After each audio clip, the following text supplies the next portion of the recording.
Breakfast tayo mga beshi. Ayan. Hoy! Cut ko. Ano na naman ang ginagawa dyan? Binigyan na kita ng french fries. Ano pa? Ano pa ang gusto mo? Palagi na lang ganyan yan eh. Pinapapasok na nga. Oh, ayan. Oh. Tingnan mo. Kunyari, mabait. Pero mamaya kalakalabit na naman sa akin. Kumakain ako. Kat, tumingin ka dito. Makinig. Pag pinagsasabihan, makikinig. Kaya nabubuntis eh. Ganyan kayo. Kapag ka pinagsasabihan. Ha? Inosente kunyari.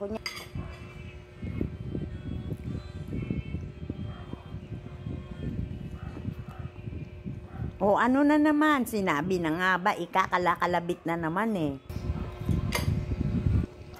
Abang, tapos kalabit.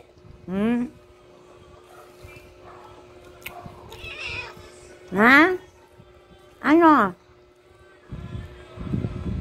Aray! Naman!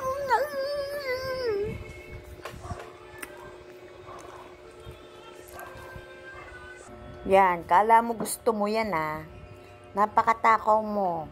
Itlog kinain. Ngayon tikoy. Tikoy na yan. Masarap. Tikoy, kumakain yung pusa ako ng tikoy. Ano, edi nagkadikit-dikit yung ngipin mo dyan sa tikoy.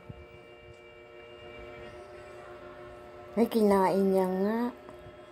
Kinain nga, walang tira.